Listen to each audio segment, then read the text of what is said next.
Bismillahirrahmanirrahim. Assalamualaikum warahmatullahi wabarakatuh.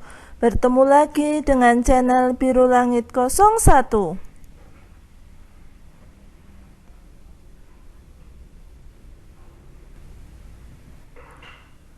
Pada kesempatan kali ini saya akan membahas tentang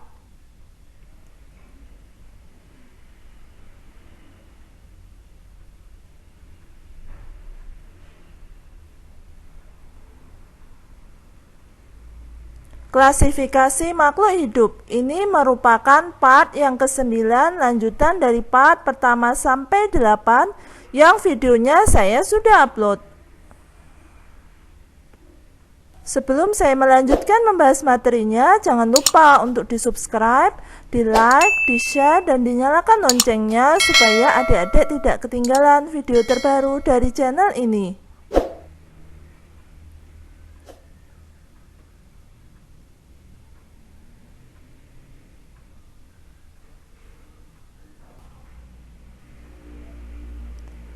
Baiklah, langsung saja saya akan membahas materinya. Pertama, saya akan menjelaskan tentang kelompok tumbuhan.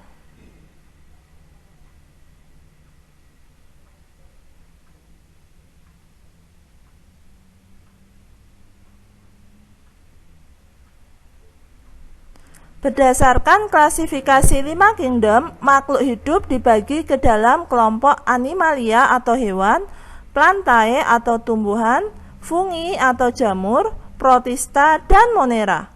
Kelima kingdom diklasifikasi berdasarkan karakteristik yang khas dari setiap organisme penyusunnya.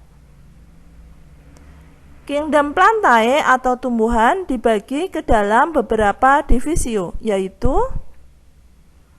yang pertama lumut atau bryophyta, yang kedua paku-pakuan atau pteridophyta, dan yang ketiga adalah tumbuhan berbiji atau spermatophyta.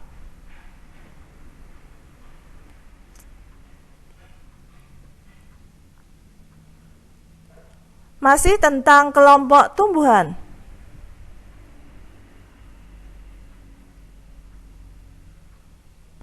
Berdasarkan morfologi atau susunan tubuh, tumbuhan dapat dibedakan lagi atas dua kelompok besar, yaitu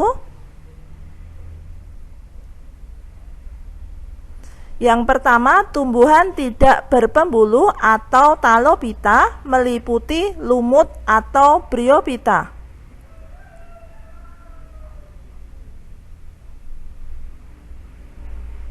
Yang kedua yaitu tumbuhan berpembuluh atau tracheophyta, meliputi paku-pakuan atau pteridophyta, dan tumbuhan berbiji atau spermatophyta.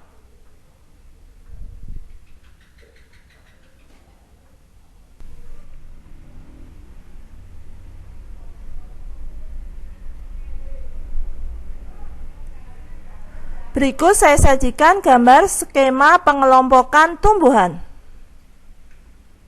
Nah, seperti ini gambarnya.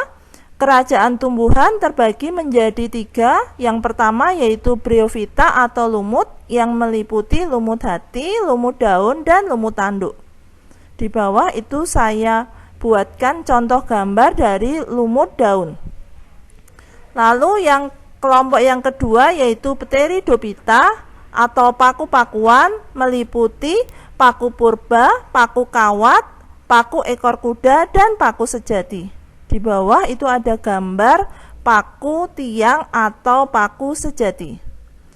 Kelompok yang ketiga yaitu spermatophyta atau tumbuhan berbiji, yang meliputi gymnospermae dan angiospermae. Di bawah itu ada contoh gambar pohon cemara yang merupakan bagian dari gymnospermae, dan pohon mangga yang merupakan bagian dari angiospermae.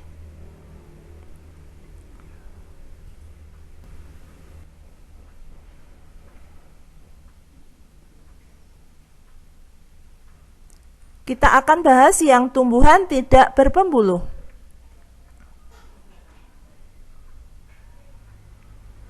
Tumbuhan tidak berpembuluh adalah tumbuhan yang tidak memiliki berkas pengangkut. Ciri-ciri tumbuhan tidak berpembuluh antara lain: yang pertama, belum dapat dibedakan antara akar, batang, dan daun.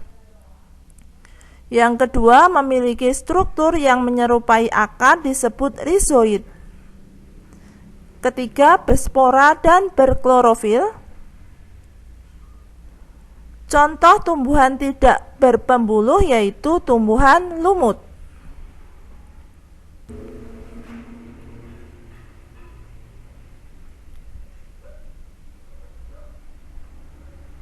Berikut saya sajikan gambar lumut dan bagian-bagiannya. Nah, seperti ini, meliputi rizoid, sporogonium, tangkai, daun, batang. Sporogonium dan tangkai membentuk sporofit, sedangkan daun dan batang membentuk gametofit.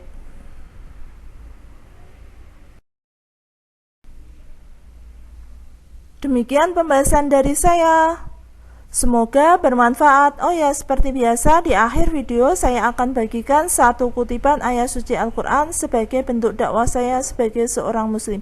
Buat teman-teman dan adik-adik yang menyukai channel ini, silahkan di subscribe, di like, di share supaya video ini bisa bermanfaat ke lebih banyak orang. Kalau ada pertanyaan tentang video ini ada yang belum jelas, silahkan pertanyaannya dituliskan di kolom komentar. Sekian dari saya. Wassalamualaikum warahmatullahi wabarakatuh.